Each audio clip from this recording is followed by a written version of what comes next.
नमस्कार दोस्तों, मैं साकेत सूरी एरिया से। एमएससीडीसीएल की 600 पेज की पिटिशन शायद सब लोग पढ़ नहीं पाए होंगे, समझ नहीं पाए होंगे। मैं आपको इस वीडियो में जो मेरे समझ में आया ये बता रहा हूँ। ये पिटिशन हर तबके के कंज्यूमर के लिए घातक है, चाहे रेजिडेंशियल हो, कमर्शियल हो या इंडस्ट्रियल हो। पहले सिर्फ एचटी कंज्यूमर को केवीएच बिलिंग लागू थी, अब एलटी पर भी लागू होगी। इसका मतलब आपको एपीएफसी डिवाइस लगाना पड़ेगा, नहीं तो यूनिटी पावर फैक्टर ना मेंटेन करने पर आपका बिल बहुत ज्यादा आएगा। कॉन्ट्रैक्ट डिमांड पर फिक्स चार्ज का हाइक प्रपोज्ड है, 60% फॉर एलटी और एसटी पर 85%।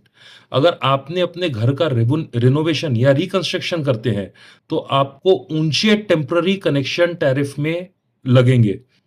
अगर आप या आपके परिवार का कोई सदस्य अपने घर के किसी कमरे से छोटा व्यवसाय करते हैं, जैसे tuition, beauty parlour, advocate office, कोई पेइंग गेस्ट रख लेते हैं, ऐसा कुछ भी, तो आपको नॉन रेजिडेंशियल कैटेगरी में शिफ्ट होना पड़ेगा। अगर आपके यहाँ पर सोलर लगा है और आपका कंजम्पशन कुछ 100 यूनिट से भी ज्यादा हो जाता है, तो पहले 500 रुपए बिल आता था लोएस्ट स्लैब से, अब हाईएस्ट स्लैब से टेलीस्कोपिंग बिलिंग के हिसाब से आपको 1500 बिल आएगा। अगर आपने 10 किलोवाट के ऊपर सोलर लगवाया है तो आपको पहले से ही बैंकिंग चार्ज तो देना ही पड़ता था। अब इस पिटीशन में बहुत ज्यादा ग्रिड सपोर्ट चार्ज की भी डिमांड की गई है, जबकि सोलर टोटल जितनी बिजली बनाता है उस पर ऑलरेडी एमएससीडीसीएल को आरपीओ का बहुत बड़ा बेनिफिट मिलता ही है। अब सबसे बड़ा झटका, पहले रेजिडेंशियल में आपने जितनी बिजली सोलर से बनाई उससे आप 24 घंटे किसी भी समय सेट ऑफ कर सकते थे, पर अब आपको आपकी बनाई हुई बिजली सिर्फ 8 घंटे में सेट ऑफ करने मिलेगी।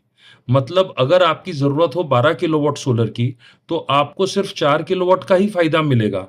बाकी सारी 8 किलोवाट सोलर से बनी बिजली कंपलसरीली एमएससीडीसीएल को 3-4 रुपए में बेचनी होगी, पर उनसे 15-16 रुपए में वापस खरीदनी होगी।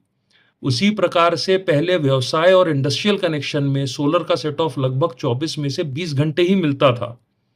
अब एमएससीडीसीएल ने प्रपोज किया है कि सिर्फ 8 घंटे का सेट ऑफ लाभ मिलेगा और बाकी 16 घंटे आप उनसे महंगी बिजली आपको खरीदनी पड़ेगी। ऑलरेडी महाराष्ट्र में बिजली पूरे देश में सबसे महंगी है। जहां दूसरी बिजली कंपनी दरें घटा रही हैं, एमएससीडीसीएल नए नए तरीके ढूंढ रहा है बिल बढ़ाने का, और सोलर से लोगों को फायदा न पहुंचे उसका। इससे पहले भी एमईआरसी के निर्देश के बावजूद आज तक हमारे स्टेट में 5 मेगावाट तक के net metering, group net metering, virtual net metering ऐसी कई पॉलिसी लागू नहीं हो पाई हैं। अगर ये पिटिशन एज इट इज लागू हो गई तो महाराष्ट्र से जैसे जैसे बड़े इंडस्ट्रीज का पलायन हो रहा है, कुछ दिन में लोगों उनके छोटे व्यवसाय, छोटे उद्योग के साथ भी जाएंगे, पलायन करेंगे, और उनके साथ रेवेन्यू और रोजगार का भी पलायन हो जाएगा। मैं सभी ग्राहक पंचायत, ट्रेड एवं इंडस्ट्रियल एसोसिएशन, सारे मिनिस्टर, अधिकारी और जन साधारण से रिक्वेस्ट करता हूं कि अपने ऑब्जेक्शंस एमईआरसी की वेबसाइट पर जाकर केस नंबर 217 ऑफ 2024 पर 18 फरवरी शाम 5 बजे से पहले दर्ज करें और इस वीडियो को ज्यादा से ज्यादा पूरे महाराष्ट्र में, प्रेस में, हर जनसाधारण को सर्कुलेट करें। अगर आपको इस पिटिशन से रिलेटेड बुलेट पॉइंट्स चाहिए तो आप 8002 48 8002 8002488002 पर MYT बुलेट टाइप करके भेज दें, आपको जवाब मिल जाएगा।